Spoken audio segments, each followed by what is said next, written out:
ظہرین اور مغربین کی نیت کیسے کریں گے؟ نیت وہی ہے جو آپ نماز پڑھ لیں، پہلے ظہر اور اس کے بعد عصر، اکٹھی دونوں کی نیت نہیں کرنی. ظہر کے آپ نے فرض پڑھ کے سلام پھیرنا ہے اور اس کے بعد پھر نئی اقامت کے ساتھ عصر پڑھنی ہے، اور مسافر ہیں تو دو دو کر کے پڑھنے. یہی نیت ہے. نیت کو زبان سے تو نہیں کرنی ہوتی، دل کے ارادے کا نام ہے. ایک مرتبہ آدم اور مائی حوا کو معافی مل گئی تو سزا کے لیے دنیا میں کیوں بھیجا گیا؟ سزا کے لیے تو نہیں بھیجا گیا. سزا کے تو لفظ وہ تو قرآن میں پہلے ہے کہ میں زمین میں خلیفہ بنانے والا ہوں. یہ سزا نہیں ملی ہے، یہ اللہ کے پلان کا حصہ تھا کہ انہوں نے زمین پہ اترنا ہی تھا، وہ ان کا ٹیسٹ تھا. سزا نہیں ملی ہمیں. توبہ توبہ. کیا پریگننٹ عورت کی نماز وہ عورت جو حاملہ نہیں ہوتی اس کا ثواب میں فرق ہے؟ جب آپ تکلیف میں کوئی بھی عمل کریں گے اس کا عمل نارمل سے افضل ہی ہوگا. ظاہر ہے وہ تکلیف میں ہے تو اس سے زیادہ ثواب ہوگا. باقی فرق یہ ہو سکتا ہے کہ اگر وہ کھڑے ہو کے نماز نہیں پڑھ سکتی تو بیٹھ کے نماز پڑھ لے، بیٹھ کے نہیں پڑھ سکتی تو لیٹ کے. صحیح بخاری میں حدیث موجود ہے. اسلام میں داڑھی کی شرعی حیثیت کیا ہے، مقدار کتنی ہے؟ داڑھی اور انجینئر محمد علی مرزا لکھیں، پوری ویڈیو کھل جائے گی. مرد کے لیے اتنی داڑھی رکھنا کہ یہ چہرے کی کھال چھپ جائے، یہ فرض ہے قرآن کے حکم کے تحت. عورتوں کی آپ نے مخالفت کرنی ہے اور نیچر کو آپ نے بدلنا نہیں ہے. اور احادیث کی روشنی میں مٹھی داڑھی سنت ہے، مٹھی سے کم بھی رکھیں تو جائز ہے، لیکن افضل یہی کہ آپ کی مٹھی داڑھی کم از کم ہونی چاہیے. اسلام میں تصوف اور قوالی کی شرعی حیثیت، بھائی ساری کی ساری ویڈیوز اسی کے اوپر ہیں. قوالی تو سارا یہ فراڈ ہی چل رہا ہے. باقی صوفیاء کے اوپر تو میری ساری ویڈیوز ہیں. پرائز بانڈ لے کر رکھنا جائز ہے اگر اس کی اوریجنل رقم اپنی جگہ برابر رہے، وہ ضائع نہ ہوتی ہو، جوئے والا معاملہ نہ ہو. بینک کے جو پرائز بانڈ ہیں وہ ان کا معاملہ بالکل درست ہے. قطر لکھا ہوا ہے، قطر میں کسی دوسرے کا راشن کارڈ لے کر راشن لینا منع ہے، تو کیا ہم قطری باشندوں کے راشن کارڈ کو لے کر، جب منع ہے تو مجھ سے کیوں پوچھ رہے ہیں بھی؟ ہاں قانوناً جو جرم ہے وہ جرم ہے. صحیح مسلم میں حدیث ہے، گناہ وہ جو تیرے دل میں کھٹکے اور تو اس بات سے ڈرے کہ لوگوں کو پتہ نہ چل جائے. اگر کوئی انسان کسی سے بغض رکھ کر لعنت کرے تو کیا تکبر ہے؟ کیونکہ مومن کبھی بھی کسی کو حقیر نہیں سمجھتا. اب یہ جنرل نہ سٹیٹمنٹ یار لکھا کرو، پتہ نہیں کس دے ہوتا تسی نیت کی تھی ہوئی ہے کہ کرنا چاہ رہے ہو. اس طرح جنرل سٹیٹمنٹ سے نہ لکھا کریں. باقی یہ کہ نبی علیہ السلام نے بائی نیم لعنت کرنے سے منع کیا ہے.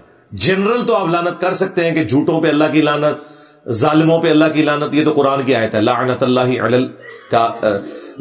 علی الکاذبین اور لعنت اللہ علی الظالمین، لیکن اسپیسیفکلی مینشن کر کے لعنت نہیں کریں گے. قرآن میں 3 وقت کی نماز کا ذکر ہے یا 3 نمازوں کا ذکر ہے؟ نمازوں کا تو ذکر ہے ہی نہیں کہ کتنی ہے.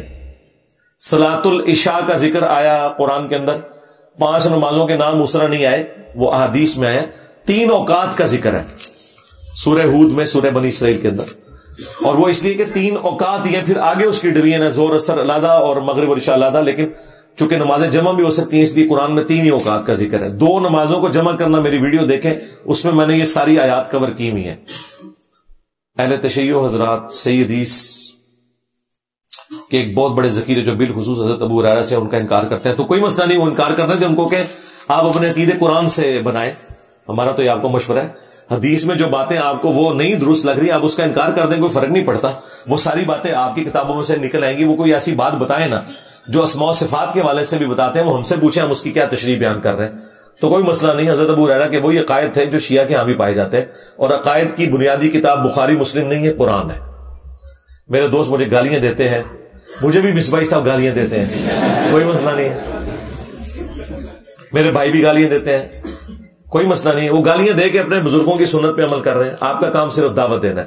اگر نبی علیہ السلام کو گالیاں پڑی ہیں، آپ کی بیوی کے اوپر تہمت لگائی گئی ہے، تو تسی میں شاہی کوئی نہیں. ایک بچہ مسلمان گھرانے میں پیدا ہوا اور بچہ ہندو گھرانے میں پیدا ہوا اور کافر ہی مر گیا. بھائی دونوں ہی زیادہ تر کافر مر جاتے ہیں. بھائی ان کی فکر کریں جو مسلمانوں کے گھر پیدا ہو کے کافر مر رہے ہیں. ایک بندہ ہندوؤں کے گھر پیدا ہو کے بت کے آگے جھکتا رہا، سمجھ آتی ہے. ایک مسلمانوں کے گھر پیدا ہو کے قبروں کے آگے جھکتا رہا، یہ زیادہ پریشانی کی بات ہے. آپ ٹینشن نہ لیں، جس کو تڑپ ہوگی اللہ تعالیٰ اسے ہدایت تک پہنچا دے گا. لہذا اس دماغ سے بھی نکلے کہ جو مسلمانوں کے گھر پیدا ہوا ہے تو وہ مسلمان ہی مرے گا، جب تک کہ وہ کوشش نہیں کرتا.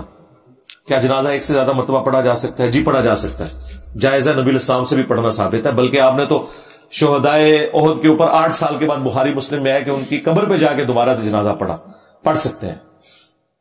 اگر کسی شخص کی زرعی زمین ہو, اس کی اولاد میں سے بیٹیاں اپنا حصہ معاف کر دیں, معاف کوئی نہیں کرتی ہیں, ان کو پتا ہوتا ہے کہ یا بھائی رکھ لیں یا جداد رکھ لیں, تو وہ پھر بھائیوں کو رکھ لیتی ہیں, معاف نہیں ہے.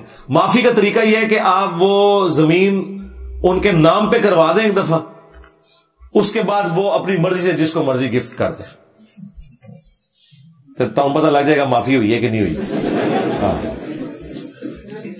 والدین کے مجبور کرنے پر اگر میں کسی دربار پر چلا جاؤں تو آپ کی اس کے بارے میں کیا رائے ہے؟ ٹھیک ہے, دربار پہ چلے جائیں اور وہاں جا کے کہیں کہ اے اللہ, ہائے اے اللہ جو بابا جی دفن ہے ان کے چھوٹے بڑے گناہ معاف کر دے, اے اللہ ان کی قبر میں کیڑے نہ پڑے, ان پہ گنجا سام مسلط نہ ہو.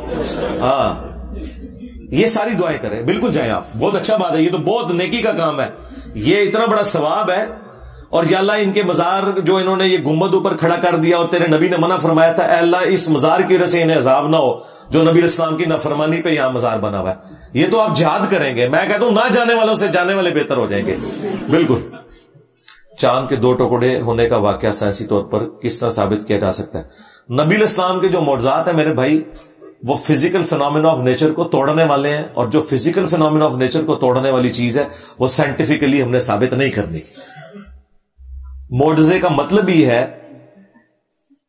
کہ وہ فزیکل فینومینا آف نیچر سے ہٹ کے چیز ہے, ورنہ اگر فزیکلی وہ چیز ریپروڈیوس ہو جائے پھر وہ معجزہ نہیں رہے گی. نبی السلام کا معجزہ ہے کہ آپ کی انگلیوں سے پانی کے چشمے جاری ہوئے, یہ سائنٹیفکلی پروف نہیں ہوگا. اگر سائنٹیفکلی ہو جائے تو پھر تو کوئی بھی کر کے دکھا دے گا.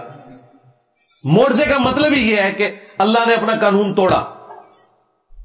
آگ میں بندہ ڈالا جائے اور اسے آگ نہ چھوئے بشرطے کہ اس کے جسم میں کوئی اس قسم کا لباس نہ پہنایا ہو, تو بھائی پھر حضرت ابراہیم علیہ السلام کا تو معجزہ ختم ہو جائے گا. معجزہ ہے ہی وہ ہے جو عقل کو عاجز کر دے.